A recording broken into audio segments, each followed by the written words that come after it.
The best and the worst things in boxing, November 2024.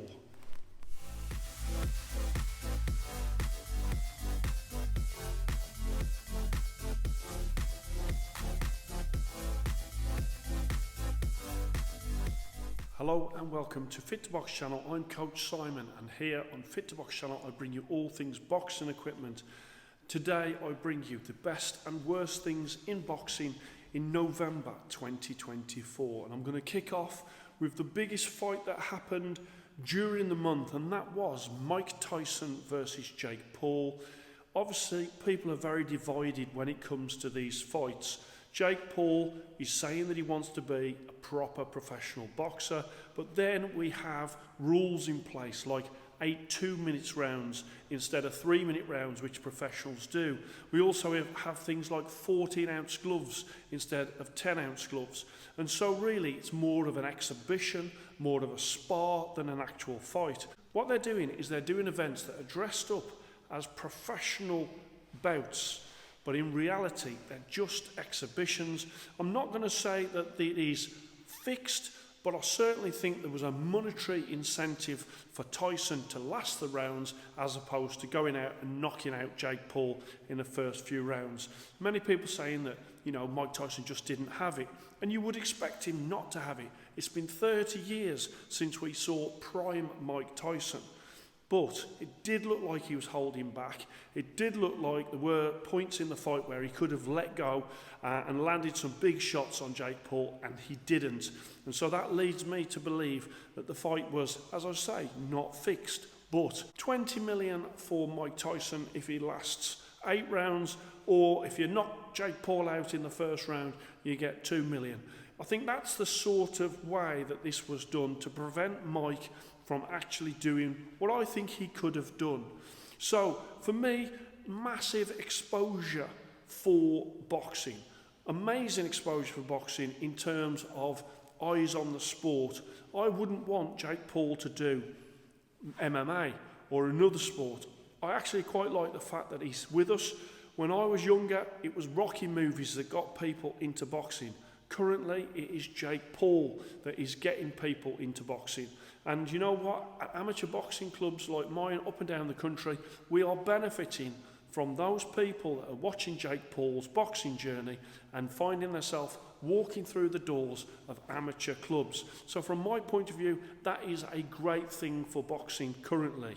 Do I like the events? No, I don't. What they've got is they've got a turd, and they are pretending that that turd is gold.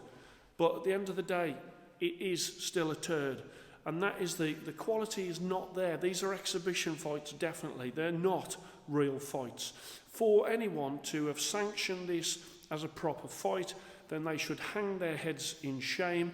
The fact that obviously they put Mike Tyson in big padded venom gloves, and Jake Paul had horsehair 14-ounce, didn't look like 14-ounce gloves. So not only did they have to have sort of a 30-year age advantage, they're also putting Mike Tyson at a disadvantage when it comes to the gloves.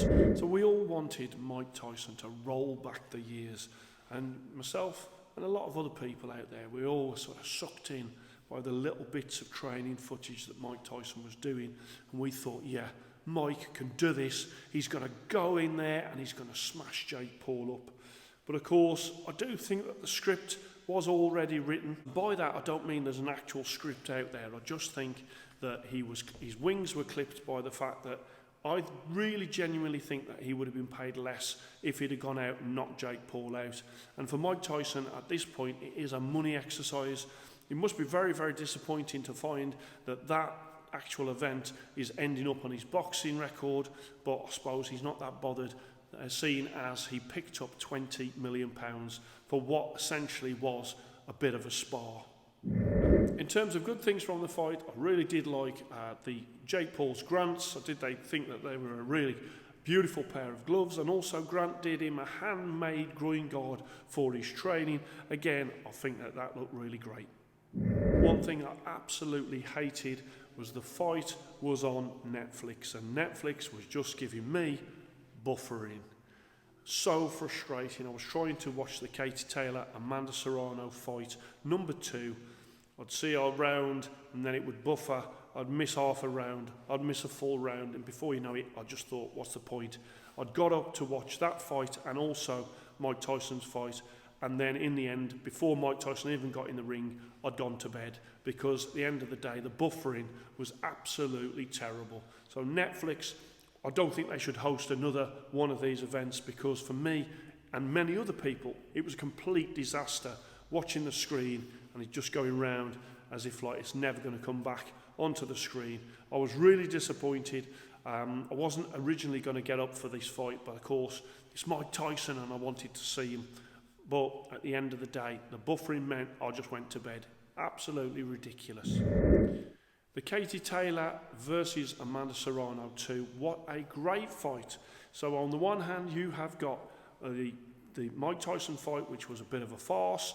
No action or hardly any action, and then you've got Katie Taylor versus Amanda Serrano 2, which was absolutely action-packed. It was a great fight, and I think there's definitely got to be a trilogy.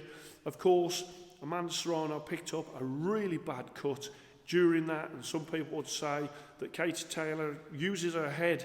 I don't think it's deliberate, I just think it's the way that she fights, but it did mean that Amanda Serrano had to fight most of the fight with a really bad cut, but she did come through. She got through to the end of the contest, and the decision went against her controversially, and so I think that sets up great for fight number 3.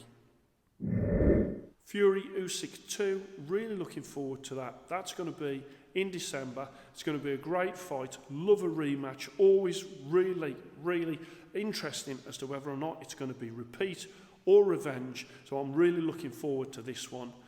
But sadly, as reported in the last couple of months, Turki Al Sheikh did say that he was going to limit the pay-per-views to £20 English. Unfortunately, this Usyk one is going to be £24.99. So that cap, that limit that Turki Al Sheikh had said he was going to bring in, didn't last long. Elian have bought out a great series of boxing gloves along the El Elegant cartoon series. Really like what they've done with these. They really look great, as you can see, in all the different colours with all the different characters. I'm not that familiar with the actual cartoon, but the gloves do look great. Undisputed game. I can't believe what's happened with this game. It really does feel like we waited years and years and years, and now it's come. It's not very good. I think from what I'm gathering from people is that online is basically unplayable. They keep on doing updates. Some of the updates make a little improvement, some of them make it worse. And really, Undisputed has dropped the ball for many of us boxing fans who thought that this was going to be an amazing game to rival Fight Night champion. It seems like it's turned into a bit of a turkey. Just got some of the glitches that I've seen as well. Sent these for a friend of mine. Some of the glitches that are going on with the Undisputed game. Honestly, these games shouldn't be launched unless they're fit for purpose. People are paying good money, and unfortunately, we're seeing glitches like these. That right hook won't score. Down goes Caleb Plant. That hook won't score.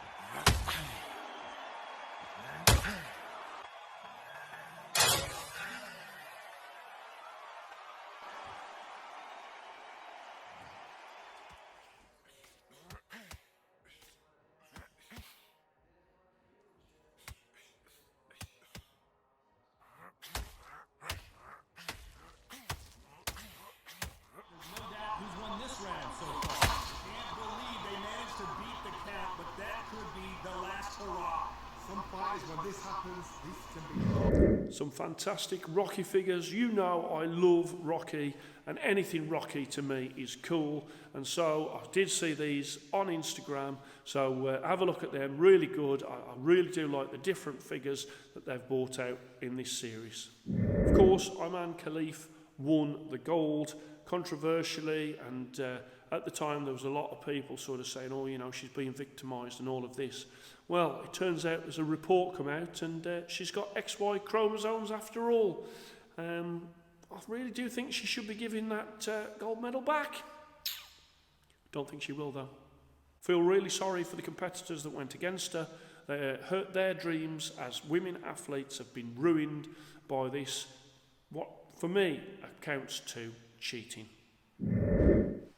Hit and move, 1.5 pound boxing gloves. George Cambosa, the latest professional boxer to be seen wearing them, and also Deji wearing the head guard, the Air Armour hit and move head guard. Deji, of course, KSI's brother, a really big YouTuber, massive YouTuber here in the UK, and he has been sparring in Hit and Move's Air Armour head guard. Absolutely ridiculous. It's 2024 and things don't seem to be getting any more sensible. This 2v1 boxing match, absolutely stupid, ridiculous, horrendous. Everyone's going to be, you know, they look at these, it's like a freak show at the minute. Everything seems acceptable. Well, everything will be acceptable until somebody dies. Saw these pads from Angeli's Boxing, really nice leather pads, but alongside that, they were also showing off their facebar head guard. I have to say, I would not wear that. Everybody, all boxing fans would love a WBC belt. Well, here you are. Not an actual WBC belt, but an actual trousers belt. $75 US.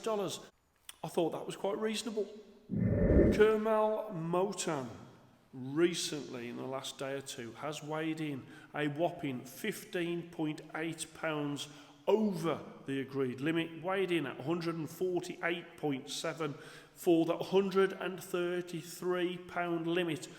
I have no idea how he's came in so heavy. What the hell? I mean, did he even try to make weight? And if he knew he was so far over, why did he even go to the weigh-in? So that is my November best and worst in boxing. I hope you enjoyed that. Please like and subscribe to Fit to Box channel, and I shall speak to you soon.